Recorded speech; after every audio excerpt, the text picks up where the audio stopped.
यह एक आइसोलेटर है जो 400 केवी लाइन को बंद करने के लिए लगा हुआ है, जो ठीक हमारे घर के स्विच जैसे ही काम करता है। लेकिन जब लाइन को बंद करने के लिए इस आइसोलेटर का कनेक्शन हटाते हैं तो आप देखोगे कि हमने आइसोलेटर का कनेक्शन हटा भी दिया, फिर भी एयर के थ्रू यहाँ पर इतनी हेवी स्पार्किंग से कनेक्शन बना हुआ है। अब इतनी हेवी स्पार्किंग से आइसोलेटर के कॉन्टेक्ट मेल्ट होने लगेंगे। अभी तो लाइन 400 केवी की है, ट्रांसमिशन लाइन का वोल्टेज 1100 केवी तक होता है, तो आइसोलेटर लाइन में लगा जरूर से रहता है लेकिन ऑन लोड लाइन को ब्रेक नहीं कर सकता।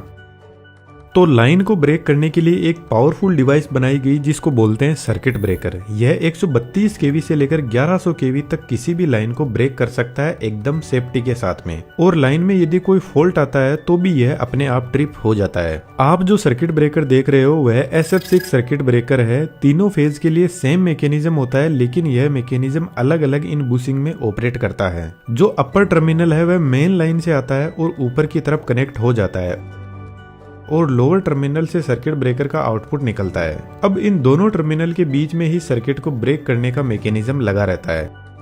अपर टर्मिनल एकदम फिक्स होता है, कोई भी मूवमेंट नहीं कर सकता है। यहाँ पर रोड लगी रहती है, वह कॉपर की है। लोअर टर्मिनल में भी एक कॉपर की रोड लगी हुई है जो मूव कर सकती है। यह रोड अंदर से खोखली होती है और ऊपर टर्मिनल से अपना कॉन्टेक्ट बनाती है।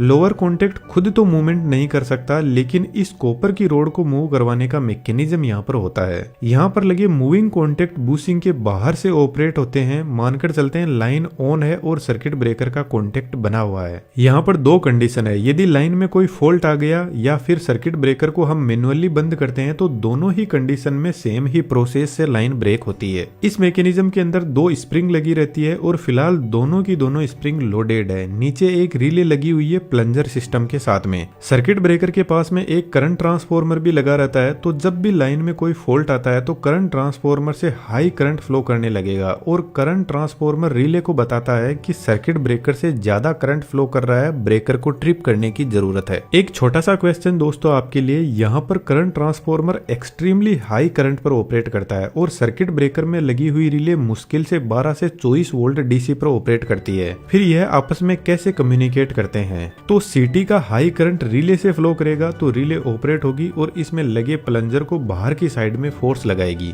जिसकी वजह से यहाँ पे लगी होल्डिंग लेच लीवर को फ्री कर देगी और लीवर पर लोडेड स्प्रिंग का फोर्स आ रहा है तो बहुत हाई स्पीड में स्प्रिंग इस रोड को नीचे की तरफ पुल करेगी और लाइन बंद हो जाएगी। लेकिन इतना आसान नहीं है। इस हाई वोल्टेज लाइन ने आइसोलेटर को भी नहीं छोड़ा तो सर्किट ब्रेकर को इतनी आसानी से कैसे छोड़ देगी? जब स्प्रिंग नीचे आएगी तो बुशिंग के नीचे एक छोटा गियर बॉक्स लगा रहता है जिससे तीनों बुशिंग एक दूसरे से कनेक्टेड रहती है ताकि स्प्रिंग का फोर्स तीनों बुशिंग पर इक्वली पहुंच सके। जब स्प्रिंग नीचे जाएगी तो इस रोड पर डायरेक्ट स्प्रिंग का फोर्स आता है जिसको मूविंग आर्सिंग कॉन्टेक्ट बोलते हैं। यह रोड नीचे से इंसुलेटेड रहती है और ऊपर से अपर कॉन्टेक्ट से कनेक्शन बनाती है। तो इस रोड के साथ में यहाँ पे लगा हुआ सिलेंडर नीचे की तरफ जाएगा, लेकिन सिलेंडर के अंदर एक पिस्टन लगा रहता है जो एकदम फिक्स होता है और इस सिलेंडर और पिस्टन के बीच में SF6 गैस भरी रहती है जिसका प्रेशर 2.8 kg पर सेंटीमीटर स्क्वायर होता है। जब सिलेंडर नीचे जाएगा तो पिस्टन गैस को कंप्रेस करने लगेगा और गैस को कंप्रेस करके इसका प्रेशर 14.2 kg पर सेंटीमीटर स्क्वायर तक पहुंचा देगा।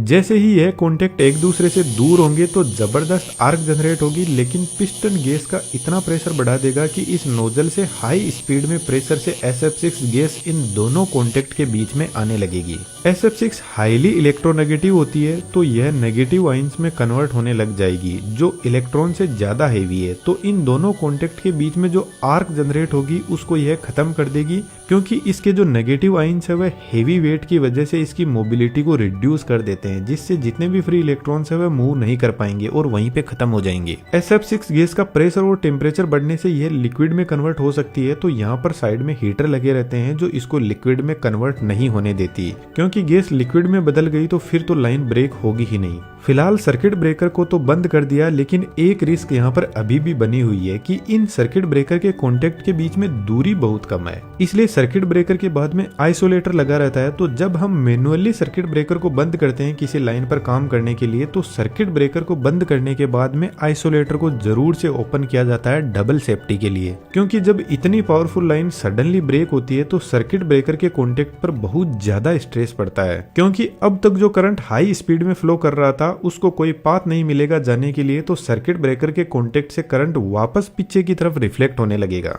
जिस तरीके से हाई स्पीड में फ्लो होते हुए पानी को हम एकदम से रोक देते हैं तो उसमें पीछे की तरफ वेव्स बनने लगेंगी। ठीक ऐसा ही करंट के साथ में होता है, और यह करंट इतना पावरफुल होता है कि जनरेटर जो इलेक्ट्रिसिटी जनरेट कर रहा है उसको भी अनस्टेबल कर सकता है या फिर किसी ट्रांसफॉर्मर को डैमेज भी कर सकता है। बहुत सारे डिवाइसेस लगाए जाते हैं पीछे की डिवाइसेस को सेफ रखने के लिए।